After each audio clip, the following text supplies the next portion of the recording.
So welcome everybody to this special interest group meeting. This meeting is a follow-up of the meeting we had just before Christmas with Emily, where Emily introduced us to this effort she's leading for turning Eurofang into a focus interest group, into an EU focus interest group. So she gave us quite a lot of background. And then what we have now is that Emily is running a collective effort to draft a white paper for the focus group. As you know, these things in ELIXIR works this way. First of all, you incorporate a focus group, and to do this, you have to write a white paper that somehow defines the aim of the focus group and all these things. And that's what Emily told us last time. And she is now in the process of coordinating this. And once the paper is published, this is an important milestone towards incorporating the focus group. And so in the context of this white paper she's coordinating, we have been discussing, Emily, if our special interest group, our NF-core-centered special interest group, could make a contribution, could act as a kind of a think tank about the deployment of tools and the development of tools and what kind of contributions we could possibly make towards this section of the white paper. And that's pretty much where we are now. Emily, do you want to add something to this, or is there anything you want to say about the focus of this meeting today? We have a few questions that we are going to go through, and we are going to do a round table, but maybe, Emily, you have something to add. Not specifically. So I'll just in the chat, I'll post a couple of examples of white papers for other communities. So the biodiversity community and the microbiome community. So our idea with the focus group is that we need to put together this white paper, which is published in F1000, and then a roadmap to becoming an ELIXIR community, which I described in the previous seminar. So yeah, and it's great to have everybody's input into this. And yeah, we could go through and answer specific questions if that's easier. Yes, excellent. And something also I wanted to add. So in June, there will be a all hands workshop organized by ELIXIR in Thessaloniki, and quite a lot of us are trying to go there through different communities. And I understand, Emily, you're trying to have a session, a workshop on the focus group. We are also applying for another workshop with a 3D bioinfo community. And I'm raising this point because ELIXIR and the governing bodies of ELIXIR are especially interested in ELIXIR being a network. That is to say, the denser the network for ELIXIR, the better. It's very important for ELIXIR to make sure that everybody is working together. And so that's something, you know, when preparing, for instance, the proposal we made for this ELIXIR workshop, we spent a lot of time connecting to other communities and adding names.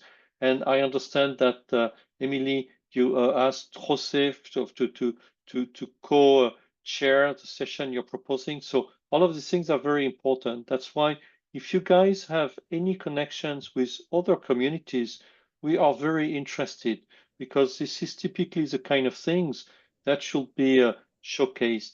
I believe also that one thing we can showcase in the case of NF-Core is that it gets a lot of people working together across communities.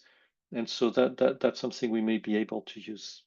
Do you want us to quickly go through and introduce ourselves? Because I have the list of everybody on my screen. I can start, I'm on the top. So I'm Cédric Notre-Dame. I'm a PI at the Center for Genomic Regulation.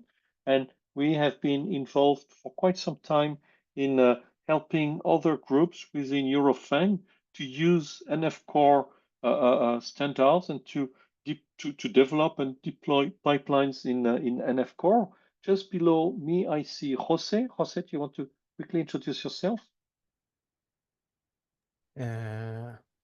Yes. So I'm Jose Espinosa Carrasco. I'm working as a bioinformatician in Notre Dame's lab. And I have been also involved in BorgRec and these Eurofund efforts. Actually, we were co-leading the Work Package 3, which was the one that was dealing with the pipelines and the reproducibility. And actually, I'm also an NF core member. The core members of NF core are the ones that are control is not the word. They organize a little bit the NF core community and the efforts. And yes, I think that's all. Thank you, Jose. Then next on my list is Francesca. Hi everyone. I'm Francesca. I'm a postdoc in the Università degli Studi di Milano, so UNIMI. I work with Alessandro Bagnato on genomic biodiversity mainly, and I've been recently added in the animal-genomics special interest group as a co-group leader, and that's it. Thank you, Francesca. Emily, you're next on my list. Sure. Everybody knows you, but yeah, just do a brief introduction. So I co-coordinate the Eurofund Research Infrastructure Concept Development Project, and the focus group is one component of that. So I lead the ELIXIR domestic animal genome and phenome focus group, and I've also been coordinating the white paper since Peter Harrison left EBI. So I'm currently based at the Roslin Institute, but moving to EBI in just over a month. Great, thank you. Thank you, Emily. Luca? Yeah, thank you. Fontanesi? Yes, it's me, Luca Fontanesi. I'm full professor of animal breeding and genetics, University of Bologna, and I'm chairing a cost action, a European network on life phenomics. Emily is also involved in this cost action, and she's leading a working group on phenome to genome annotation in some way. So I'm here, and also I think I can also speak for Emily in order to strengthen the possibility to network together with our cost action that is focused on phenomics. Excellent. Thank you. Praveen? Hi everyone, I am Praveen Krishna Chitnidi. I am a postdoctoral researcher in Research Institute for Farm Animal Biology, which is a research institute located in north of Germany. I'm a bioinformatician. I mostly work on association studies and equator studies, and also I use Nextflow based pipelines for my analysis. And recently, I was also part of a BOVREC project, which is a project related to finding the bovine regulatory elements. In that, I worked on equator and association studies. And currently, I'm working on single cell RNA and other kind of stuff as well. Thank you. Thank you, Praveen. And the last one on my list is Rosario Marquez. Hello, are you listen to me? Yes. Okay. I'm Rosario. I'm working in Portugal. I'm an assistant researcher. I work with nutrition and genetics of small ruminants, and I'm interested in joining the communities and see what can be done together to improve milk quality and milk production in small ruminants. That's the main focus of my work. Thank you. Thank you, Rosario. So thank you, all of you, for this introduction. It's great to have several ELIXIR stakeholders here, especially Luca and Emily, because essentially what we'd like to get from this meeting is some indication on the kind of contribution that could be useful with respect to the pipeline section of the paper. Jose has put together a series of questions that we can go through and we can discuss a little bit and see if this could be this could guide our contribution. And so maybe Jose, if you want to start showing these things, and maybe we can pick from here. Okay. So I share it in the chat, but I can also maybe share my screen.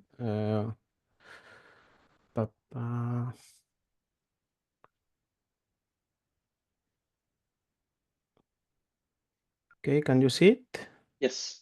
Okay. So yes, the first point of discussion, it's about data generation and the computational challenges that this bring to us. So the data, as you know, it's growing a lot in the animal genomics field and in other fields, but we are now talking about animal genomics. And the issue is how can, or the challenge is how can we deal with this increase, and how can be NF Core used to actually deal with this challenge? So I have just one comment. I realized because we did this before, and all of these things are kind of lifted over from this paper. We worked together with you, Emily, and others on FANG, EuroFANG, and NF Core, and this is very NF Core centered. But the first point is that are you happy with this method and pipeline section being NF Core centered, Emily, or would you like it to be a little bit broader? So it probably needs to be a bit, I mean, it can be NF Core centered as one of the potential tools, but it needs to be linked. It needs to be linked to ELIXIR somehow. So so if we look, for example, so in the tools section of the microbiome one, there are obvious links to other non-ELIXIR resources, and NF Core would fit there, so that's fine. And then compute and interoperability and training, they all fit, I think, fine. I think it's just trying to frame it in the context of the ELIXIR remit as opposed to simply NF Core, I suppose. And then also we could have a section devoted to interaction with other key. So I suppose there's two ways of doing it. There's trying to frame it all the way through as NF Core specific component, or having a specific section on NF Core as a key pipeline way of sharing data analysis pipelines, which. So this is, I'm eyeballing the F1000, and so that's quite nice. So ELIXIR has devoted a lot of resources in putting together repositories. You have a list of pipelines, and you have, for instance, we were indeed asked for the paper to cite Pipeline Hub, of ELIXIR, and that's great. And I think we should do this, and we should also connect to Galaxy, because Galaxy community, they develop a lot of pipelines. These are not exactly the same kind of pipelines. And I think that we can showcase the fact that what is specific about NF Core here is a very low level interoperability, meaning that it's not that we have collections of pipelines and you can run one or the other. You can really integrate all of these things together. And so that's something, if you agree, that's something we can really showcase. But I take your point, and so would you be happy if we use the microbiome F1000 as a kind of template for this section? Yeah, sure. So I guess so there's a section in that one on interaction with ELIXIR platforms. We would have that anyway, but we could also have a section on interaction with other existing platforms, and that could be specifically NF Core, and then split up into the subsection. So data, tools, excellent, compute, interoperability, training, and then have those specifically for the NF Core, but summarized. They would need to be relatively short, I think, but that's okay. Yeah, I guess that's the way to do it, probably. So that's a very useful input, and that's something we can do. That's something we can work on. And then, so this first question about data. So does anybody have any other comment on this? Like we have Luca, we have Rosario, we have Praveen. do you, Luca, for instance, what kind of tool are used around you to do genomic analysis? Which kind of platform? You're muted, Luca. Yeah. We are using many different tools.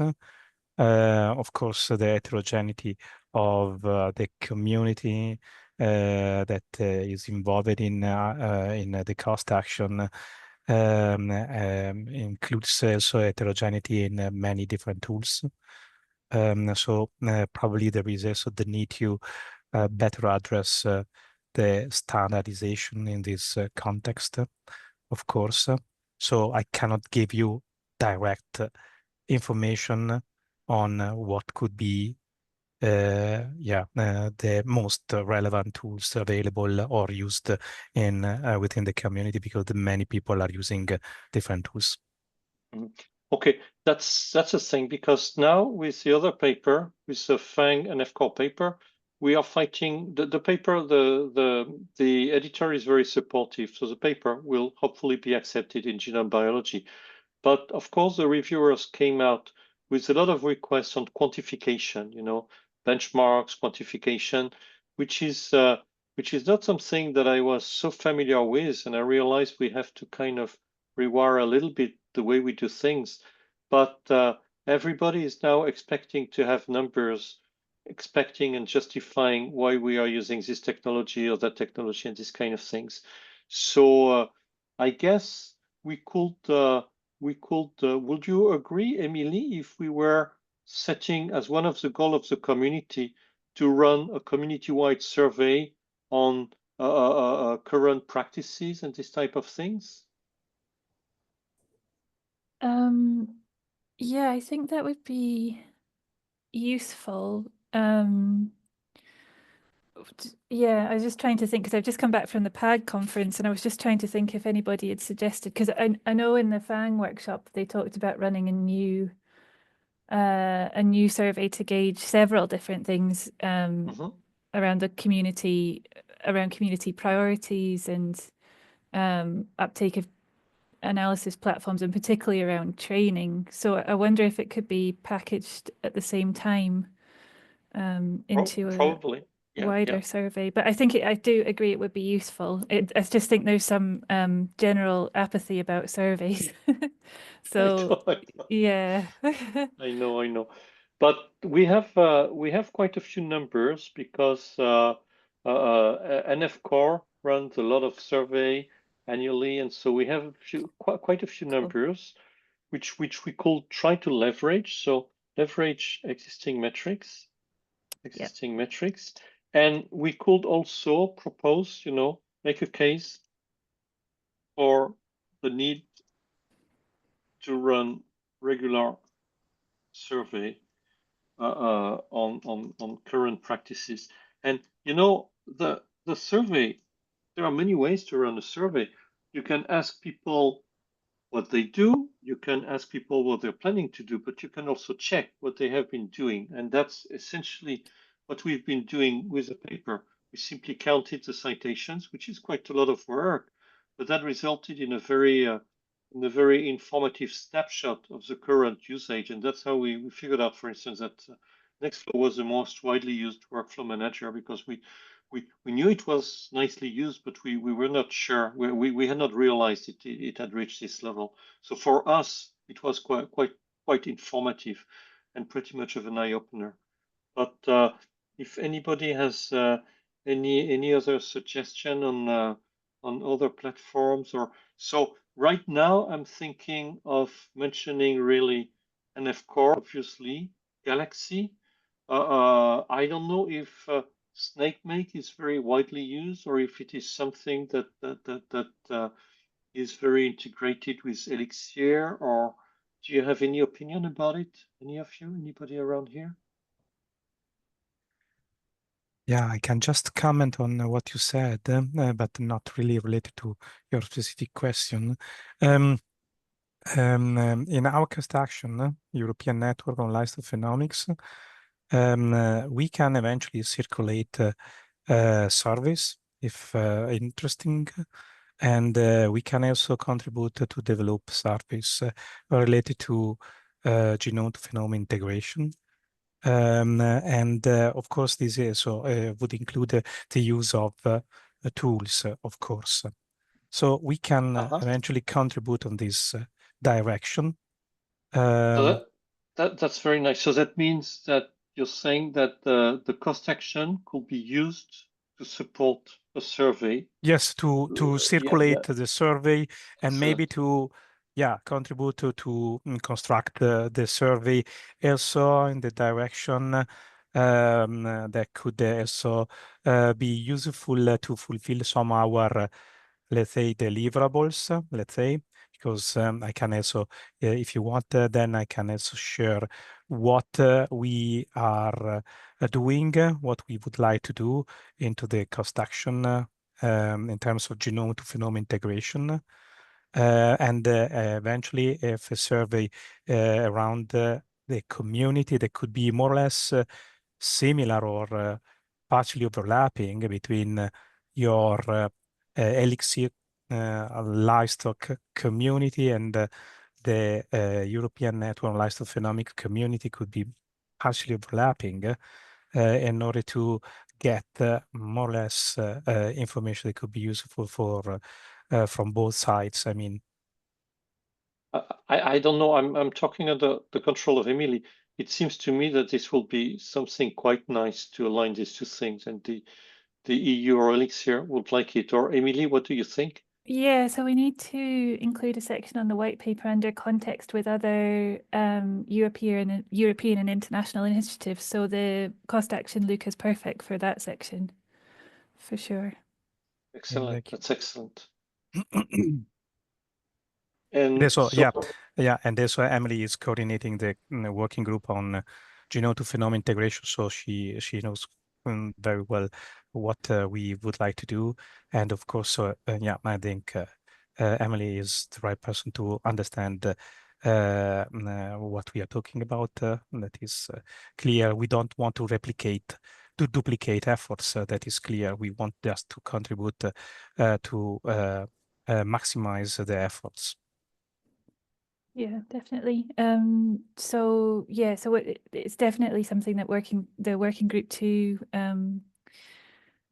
co-leads, for example, can contribute to, and a few of them are in the focus group anyway. So I think we can, I think that can easily be integrated into the white paper. It's important to integrate it into the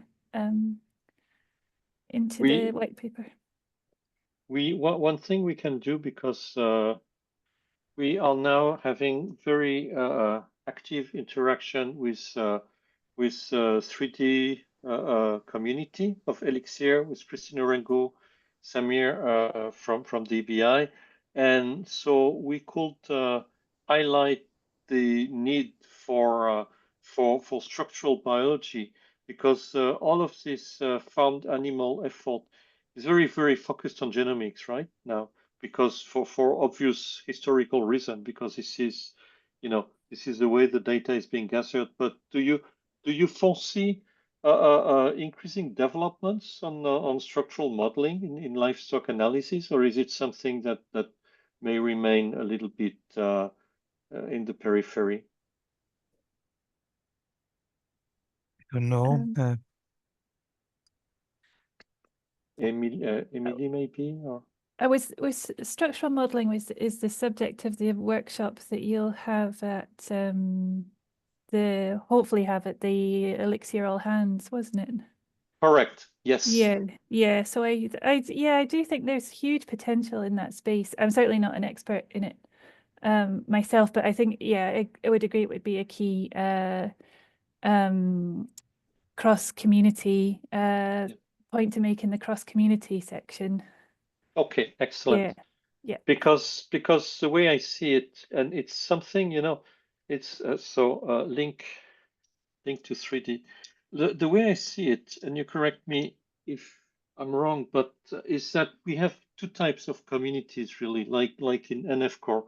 You have communities that are based around a tool or a specific layer of knowledge, and you have communities that are built around a specific problem like livestock and this kind of thing. And so in theory, all tools developed in biology could be applied to livestock. And so 3D modeling is one of them. Expression analysis is another of them. All of these things. So these are the kind of cross interaction that could work very nicely. And as you know, we are still exploring ways of better connecting NF core with ELIXIR. And so, for instance, we'd be very happy for this NF core special interest group to have a dual affiliation with ELIXIR and a dual affiliation with as a sub interest group in the interest group within the interest group. And that's probably true of quite a few of the efforts we have in NF core right now. So that's something. But the link to the 3D community is a very obvious one, and possibly also a link to the disordered proteins community. What is the name of this community, Jose? Do you remember? We have it on the workshop proposal somewhere, actually. I have it here. Oh, it's not the one. Let's see here. It's here, all hands. And so, so yeah, and of course, we should also, yeah, the microbiome is obvious. The rare disease is a little bit less obvious, but I guess the toxicology, the link to the toxicology community is something that could be of interest, no? With the toxicology community, we haven't really explored that link. We've explored the link a bit with pathogens, but not so much toxicology. I don't know what their, actually I haven't looked what their remit is. What their scope is. Yeah, I know them a bit, and so they will contribute if our workshop gets accepted. They will contribute to our workshop, and essentially these people do the same as everybody these days.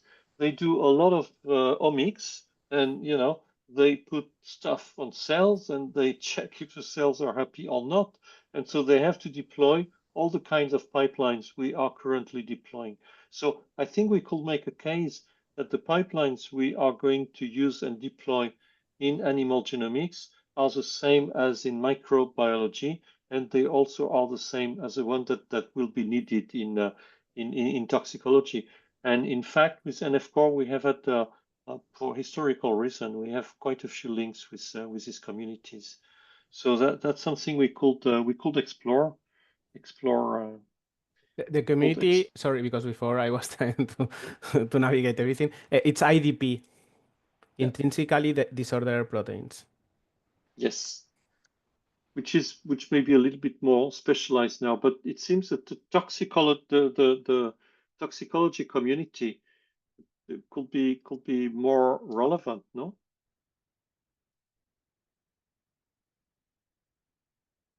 I'm just guessing.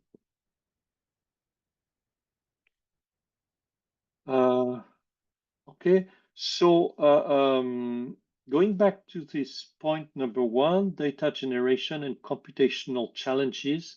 So I don't have it here, but I have started writing in the main text, and I'm proposing a few directions, Emily, you may want to review, which is sorry, just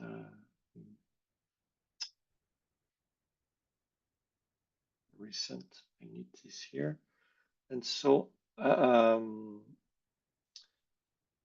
was thinking of these main points. Yes, here it is, animal domestic paper. And you tell me if you think these are valid points to go in this direction. And so this will be the reason we need a computational framework is to provide, of course, practical solution for the community to manage and maximize the value of generated data, to ensure that the data sets can be compared and interoperated across consortia, to guarantee that the data remains interoperable over time, which is, I think it's a point I made in the last meeting. And if I understand, lots of data is being gathered at given time points on herds and then animal populations that do not exist after they have been exploited. So it's a little bit like cancer samples and all these type of things. You have the data you have, and you cannot revisit it so easily. And the fourth point, and I'd like your feedback on this, the framework should be compatible with industrial developments. And I don't have very clear ideas about this, but it just occurred to me that if things go well, this pipeline and tool standardizations that we are working on will become stepping stones towards industrial standards, will they not?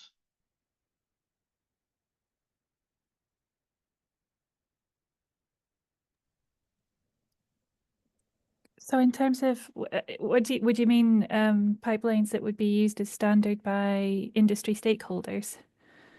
Probably, yes. Yeah, I think that's a useful component.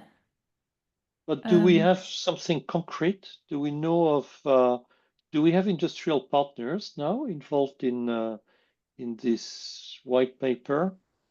So we have some links with Zoetis, for example, who we could ask whether they were currently using the pipelines on NF Core. They would probably be the most obvious because they were, they were interested in joining Eurofang in particular as an industry stakeholder. Yeah, so I think that it would be worth a try. Also, FAB have links with animal breeding companies and things, so they may potentially also use them, I guess. Okay, because one thing that came out of the last Nextflow Summit that we had organized in Barcelona in October is that actually one of the motivations for the uptake of NF Core, and that's really NF Core, is the standards. So the industry really liked the fact that NF Core comes with the right standards. It comes with tests.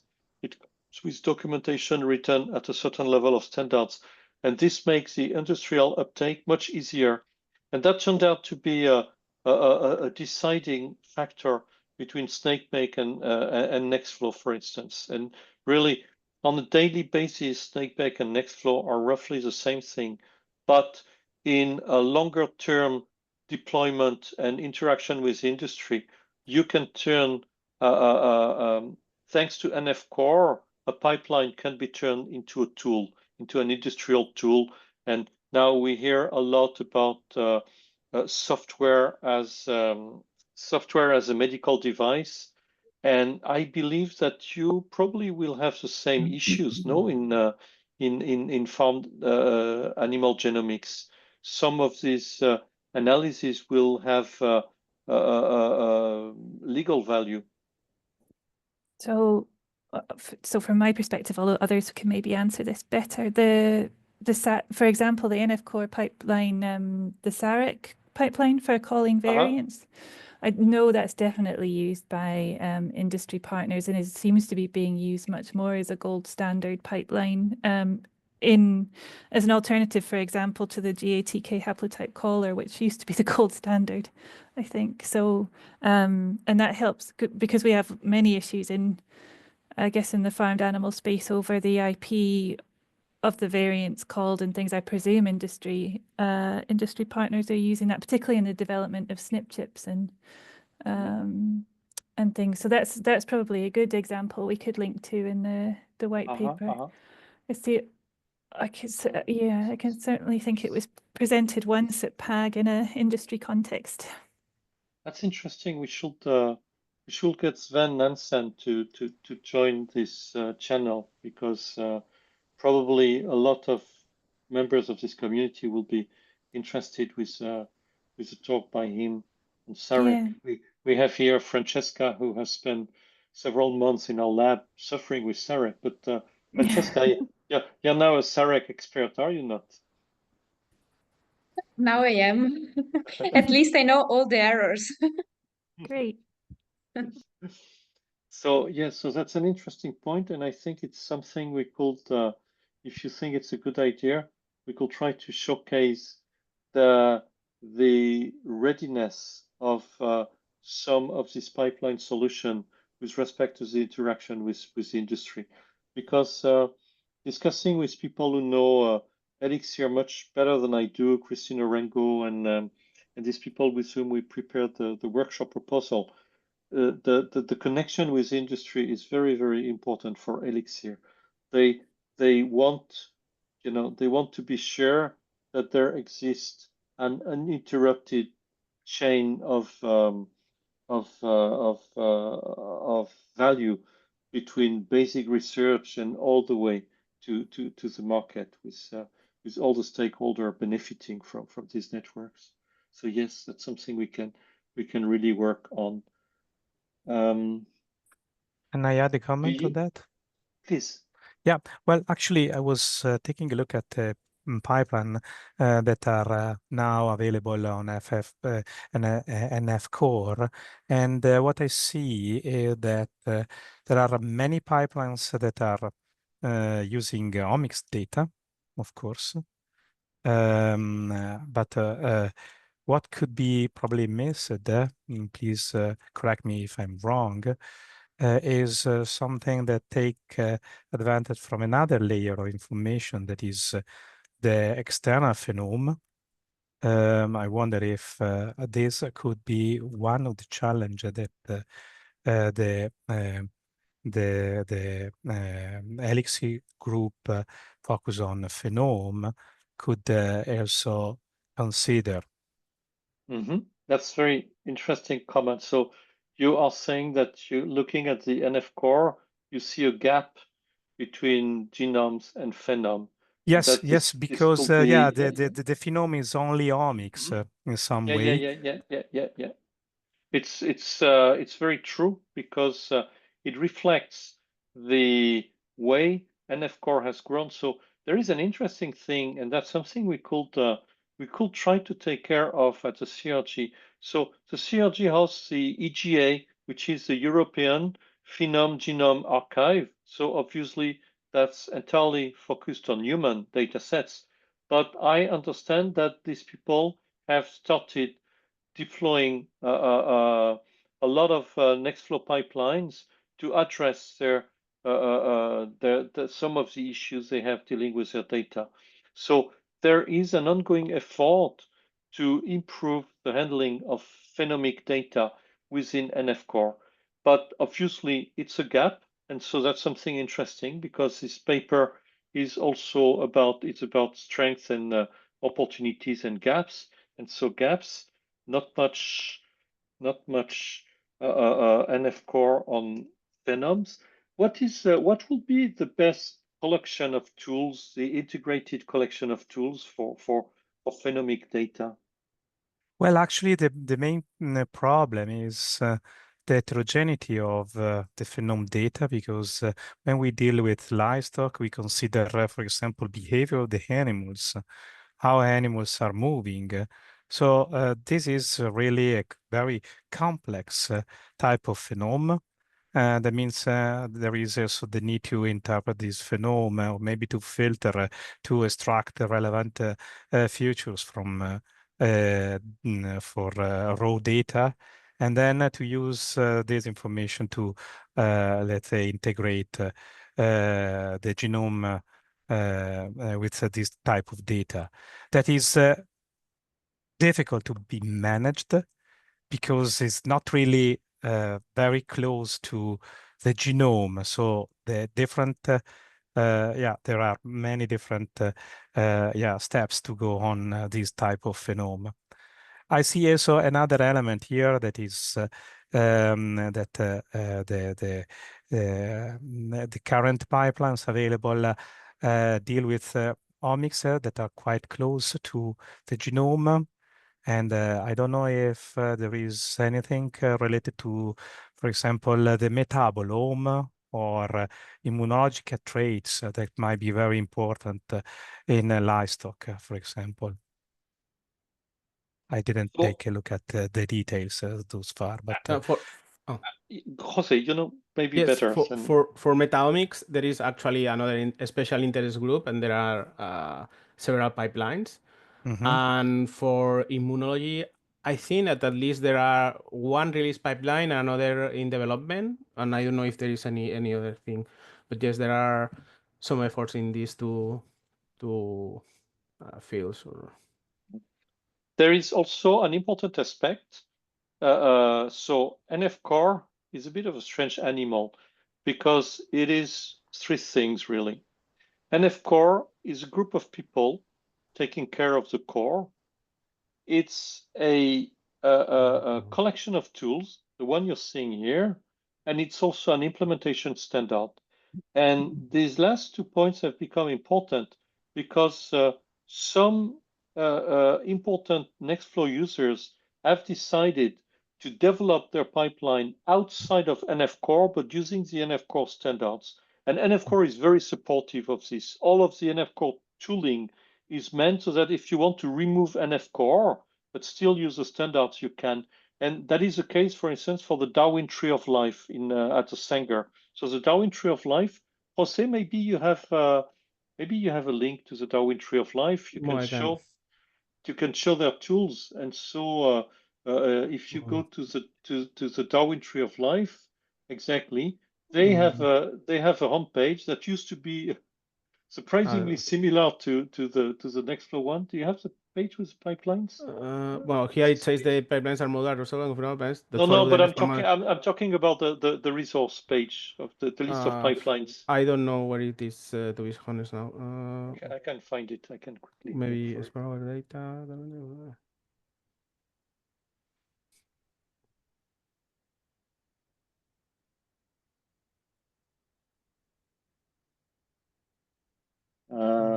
Genomes, data portal.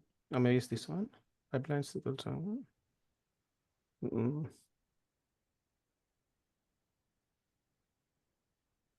Yeah. Anyway, they have But I think it's this one, no? Because it's actually the same as the NF-core pipeline. Exactly. And so this was built really as this was directly inspired by NF-core, and I understand that the NF-core community is very supportive. And so all of these pipelines, even though they are not under the NF-core umbrella, they can be deployed. They are developed at the NF-core standard, and they can be used. And I don't know exactly what is in there, but I'd be surprised that they don't have any things that are dealing with integrated. Well, that's probably very, very genomic oriented as well, but there may be phenotypic analysis as well. But Luca, it's a great comment, and it's something very interesting that we also, correct me if I'm wrong, but all of these things you've mentioned, it's typically the kind of data set that beg to be analyzed using deep learning and these type of things, no? Yeah, sure. Because behavior, and so this the integration of AI-based learning is one of the gaps, and that's something. But that's a gap everybody's confronted with, and so So we are moving into this direction in some way because sensor technologies, camera are taking a lot of information, but then there is the need to use it to extract relevant information, and then to let's say link this information to the genome. So this is the challenge. So we need a framework. We need a methodological framework,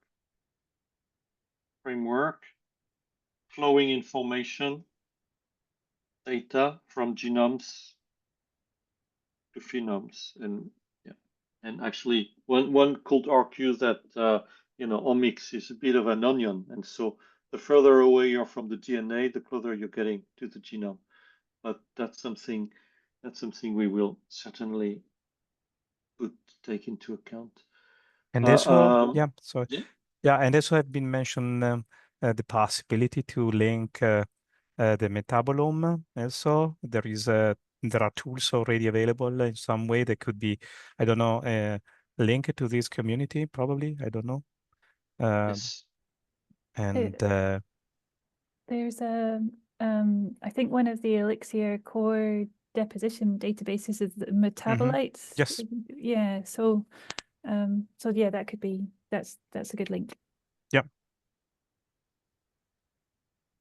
Is there a community? Is there a metabolomics community? Mm-hmm. In ELIXIR, I'm not sure. I think so. I think Yeah. so maybe there is I see something related to that, but I don't want to say something wrong. Because mass spec has been a recent very active front of development in NF core. It's one of the things. The CRG has been quite involved, Mm-hmm. and so I see here Metabo Igniter, which seems in a pretty advanced state. I can paste a link to the Zoom. Oops. And so also maybe you want to flash this. Okay. So I was it's flashing the metabolomics community of ELIXIR. yeah. Oh, okay. And then we have so who is taking care of this? What are the names below? Yeah. So yeah, I don't know these people specifically, but that's something that could be quite interesting, and that's clearly also it's already a gap in NF core because this is something we have been quite active in too, but that's definitely an important connection to be made, and also an important connection with this community. Okay. So time is running out, and we have to explore any point that you think will be mostly relevant now. Emily, is there anything specific you would like to discuss?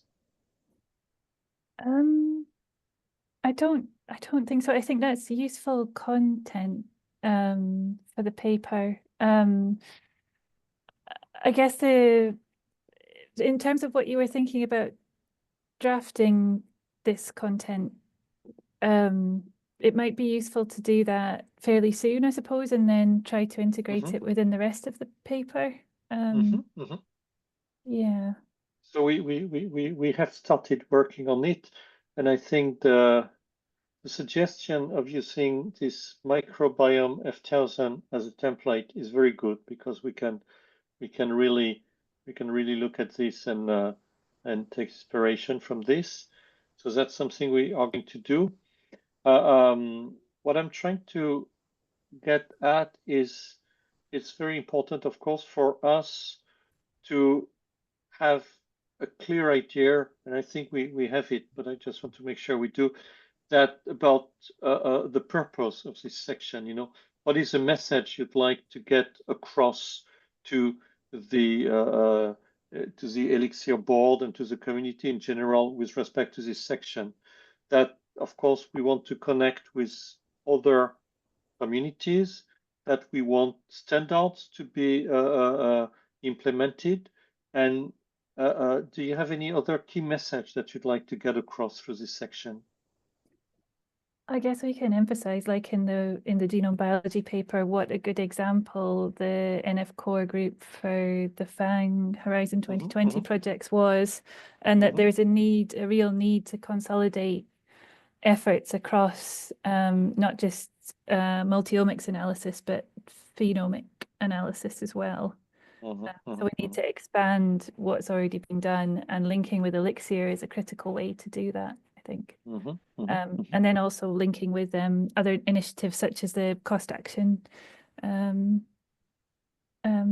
Luca coordinates, and then also, so to try and we just have to really demonstrate that there's a need for the community.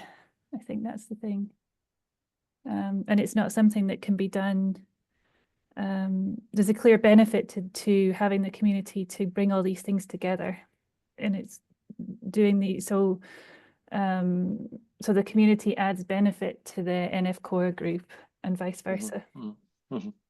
I think it's an easy target, because, and again, you correct me, you've been doing this. I'm not doing this as often as you do, but I have the impression that the questions asked in found animal genomics are very, very focused, and so there may be some kind of temptation of doing things your way because you have to answer a very specific question on a very specific breed and, you know, these type of things.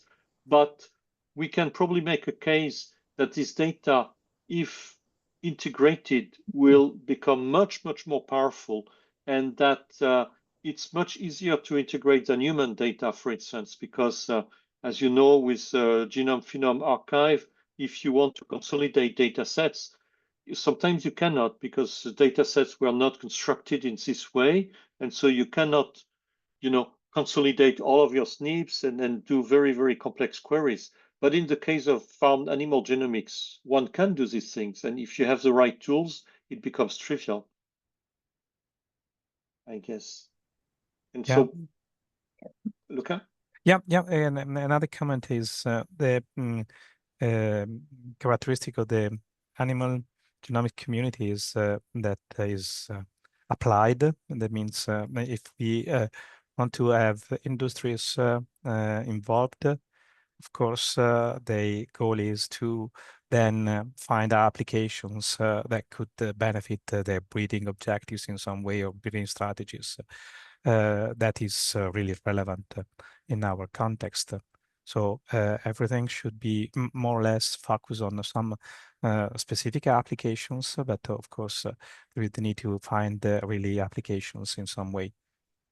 Mm-hmm. And what would be these key applications? Yeah, the key Breeding, application. Yeah, the key application is one of the key application is just to better inform, for example, genomic selection later after we have integrated the genome with Phenome information, and also to inform or identify for the future probably regions that could be gene edited in the future.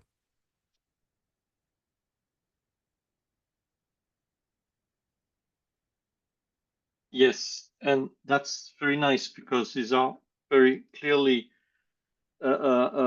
directions that will benefit from better interoperability of methods and data integration. So the larger your data sets, the larger your reference data sets, the more the information you have on all these things. And if you think, you know, if we think long terms, eventually most of what we do these days will end up being used by a deep learning procedure for some kind of training. And then it becomes all about embedding. So the cleaner your input data, the better the training that is going to be done. And because this is data, this is very complex data full of epistatic interaction and all these type of things, you want to have very, very high quality data. The way we are now pitching NFCore and Nextflow is that it really defined the tubes that are bringing the raw data to the AI crunching, you know, and on one side, you're going to have increasingly powerful AI crunching, but you still need to do something with the raw data that is going to bring the raw data in the best possible form, because no matter how much raw data we can get, it's still an absurdly tiny fraction of the total data space. You know, we think we can sequence more, we think we can do more stuff, but this is not true. In fact, each time we improve a little bit our sequencing capacity, you know, suddenly we have billions of cells we could sequence, and we are only sequencing a tiny fraction. So in reality, the technological improvements are increasing our capacity, but we can only touch a very tiny fraction of these capacities. So that's a message we could get across, that we are really, that this integration is very important if we want to leverage deep learning and AI in general. Would you agree with this, Emily, or is it something you'd like to see in this section? No, I would agree with your comments on it. I don't, yeah, I'm not sure if there may be other examples of community white papers where they deal with AI that are more recent, that we should perhaps have a look at. I should have said in the beginning, actually, that one of the reasons that we published the community white paper on F1000 research is that we can update it, and it should be updated as new technologies and new new, I guess, things to consider occur. So there would be opportunity further downstream to add a whole section about the potential of AI technology and explore potential of AI. Yes, and that's quite nice because this really is, potential of AI. This really links to this phenotypic analysis that Lucas was mentioning. It's something we like to showcase every once in a while. So NF-core is really widely used. So NASA uses NF-core actually. They have a pipeline that they use for the processing of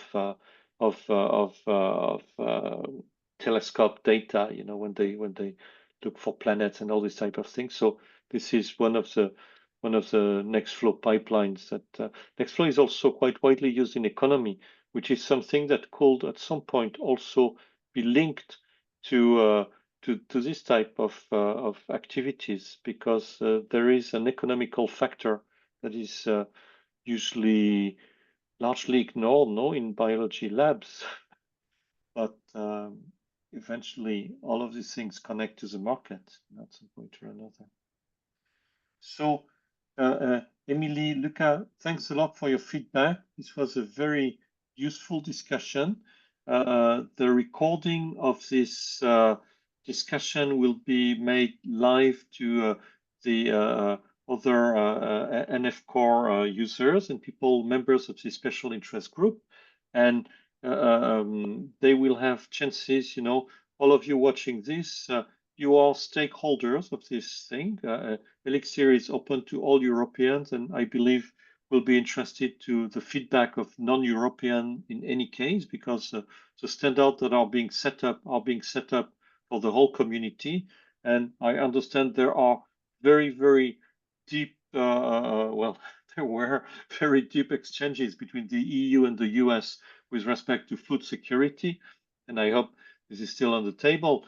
And so all of these things, anybody wishing to contribute or wishing to discuss, please feel free to open a discussion on the Slack channel, on the dedicated Slack channel. Everything will be linked to at the bottom of this recording. On this topic, before announcing our next meeting, is there anything that should be added? Yeah, just a final comment. So the cost action that I chair is really willing to collaborate with you, of course, and we are open to further discuss additional activities in case it would be needed. Emily knows well everything, so we are really happy to collaborate. That's really nice. Does this mean, for instance, you'd be happy to run NF-core courses, hackathon, and this type of things? Is it the kind of activities you'd be interested in? Yeah. Also, but of course, we also are involved in organizing training schools funded by the cost actions. And actually, next year there will be a training school that will be organized probably in Edinburgh. But we are discussing focus on genome to phenome integration. So that might be some potential collaborations. That's really interesting, Jose. What's the name of this US collaborator who contacted us recently? James Colster, I think. Be James Coltis at IOSC, Coltis, yes. I think. Yes. Yeah. Exactly, yeah. Sorry. So they are interested in running some training on NF-core around these FANG-related pipelines, and so we were discussing the opportunity of possibly running a workshop next year at PAG or something like this. And if any of you are interested, that's something we could maybe team together to prepare, or that's something we could really put together.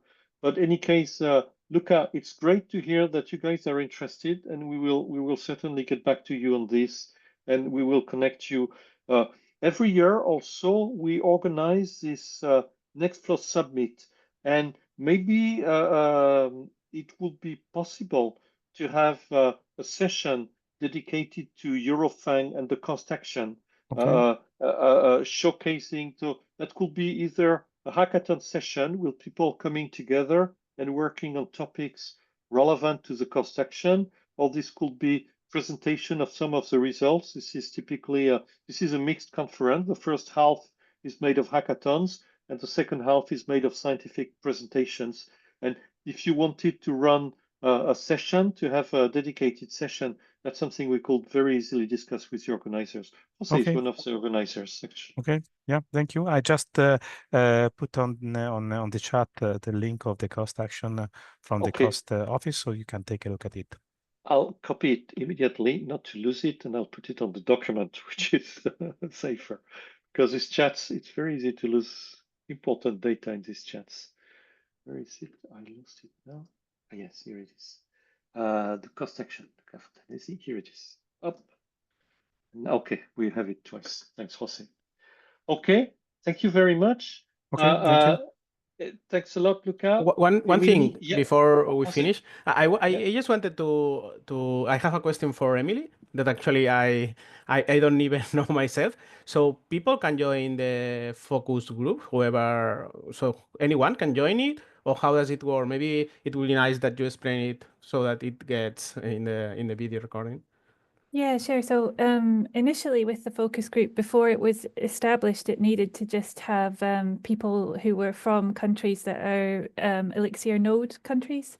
But now anybody can join. So for example, we have a member just joined from Croatia, even though they're not an ELIXIR node. So no, it can be open to everyone. And we do need also international input, as I mentioned on the last call. So so that we can link with international efforts as well. So yeah, it's open to whoever would like to join the calls. I guess it's just a commitment to join.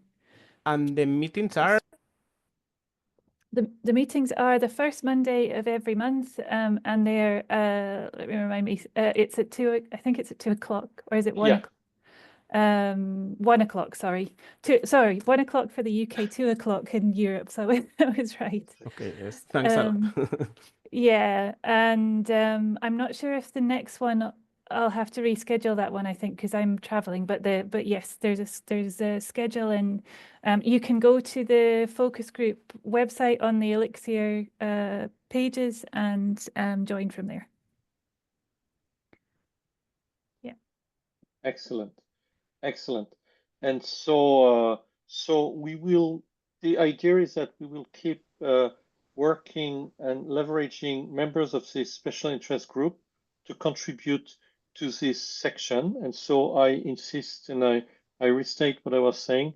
Any of you, you are the stakeholders. So any of you who want your constraints, your requirements, your expectations to make their way to the white paper, please reach out to the Slack and open a discussion on the Slack. And I think we've reached, we are now over time. So thank you all very much for being with us and for your attention. And next month, sorry, we will have quite a nice speaker, because Harris Lewin, the chairman of the Earth Biogenome, will be our guest. So, Jose, if I'm not wrong, the talk will take place 1 hour later, no, because of the time shift, and so it will take place at 5 European time, 5 ECT, rather than 4. So, if you are interested about how the Earth biogenome will impact our understanding of farmed animal genomics, tune with us next month. Great. Thank you. Thank you. Bye. Thanks, everyone. Thank you. Bye. Thank you all. Have a good day. Bye Bye. bye. Bye. Good day. Bye.